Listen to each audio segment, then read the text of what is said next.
Good morning students, कैसे हैं आप सब। होप सो आप सब बहुत बढ़िया होंगे। ठीक है, तो हम बात कर रहे थे क्लास 10th की, जिसमें हमने लक्ष्य बैच चालू किया था। इसके अंदर हमने पढ़ लिया था, रिफ्लेक्शन पूरा कवर हो चुका था। आज की हमारे क्लास में हमारे रिफ्लेक्शन की, ठीक है, राइट चैप्टर में हमने रिफ्लेक्शन कवर अप कर लिया था। लास्ट आप जाके वीडियो देख सकते हैं। मैंने जिसमें आपको मिरर फॉर्मूला और रे डायग्राम कैसे ड्रॉ करते हैं, उसके क्या क्या पॉइंट्स है, वो सब चीजें सिखाई थी। आज हम पढ़ेंगे रिफ्लेक्शन में। रिफ्लेक्शन की अगर हम बात करेंगे बेटा, तो आज सबसे पहला मांगा लॉ ऑफ रिफ्लेक्शन। तो लॉ ऑफ रिफ्लेक्शन में दो पॉइंट है, जैसे हमने लॉ ऑफ रिफ्लेक्शन पढ़ा था। रिफ्लेक्शन में क्या देखा था, दो पॉइंट्स। तो उसमें क्या देखा था हमने, पहला कि इंसिडेंट, नॉर्मल और रिफ्लेक्टिंग रेज सब क्या है, सेम प्लेस में लाइक करती है।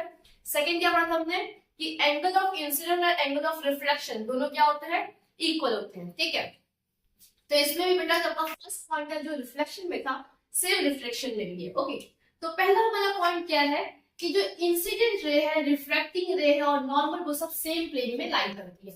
ठीक है, देखो जैसे समझो यहाँ पर एक हमारा ये क्या है, ये हमारा नॉर्मल है, क्लियर, ये मीडियम 1 मीडियम 2। ओके, अब यहाँ पे क्या होगी, एक लाइट यहाँ से इंसिडेंट होगी। Okay, understood. सॉरी, ड्राइंग मुझे खराब है, आपको पता ही मेरी। ठीक है, तो ये यहाँ से क्या होगी, इंसिडेंट होगी। इंसिडेंट होने के बाद ये जब मीडियम चेंज होता है, रिफ्रेक्शन कहाँ होता है, जब मीडियम चेंज होता है, बेंडिंग। रिफ्रेक्शन में क्या पढ़ा था, बेंडिंग ऑफ लाइट। रिफ्रेक्शन क्या होता है, अब बेंडिंग ऑफ लाइट। यहाँ पे लाइट क्या हो जाएगी हमारी, बेंड हो जाएगी। तो ये हल्की सी बेंड हो गई, तो ये क्या हुआ हमारा रिफ्लेक्शन। तो ये हमारी कौन सी रे थी, इंसिडेंट थी, और ये कैसी है हमारी, रिफ्लेक्टिंग।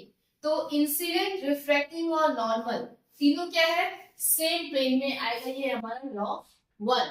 मेरे सेकेंड लॉ की अगर हम बात करेंगे, तो सेकेंड लॉ को ही हम बोलते हैं स्नेल्स लॉ। ठीक है, कई बार क्वेश्चन में आता है एग्जाम में कि डिफाइन द स्नेल्स लॉ। तो स्नेल्स लॉ और लॉ ऑफ रिफ्लेक्शन का सेकेंड पॉइंट दोनों क्या है, सेम है। यानी आप ये कह सकते हो कि लॉ ऑफ रिफ्लेक्शन का सेकेंड पॉइंट क्या है, स्नेल्स लॉ। अब स्नेल्स लॉ क्या कहता है बेटा, स्नेल्स लॉ ये कहना है कि जो रेशियो है किसका, एंगल ऑफ रिफ्लेक्शन का, यानी जिस एंगल से इंसिडेंट आ रहा है, यानी जो ये एंगल ऑफ इंसिडेंट है, जो एंगल ऑफ क्या बन रहा है, इंसिडेंट, वो है कांस्टेंट होता है एंगल ऑफ रिफ्लेक्शन से। यानी कि ये कहना चाहता है कि sine i is ratio of sine i by sine r is equals to constant. बात समझ में आई, क्लियर।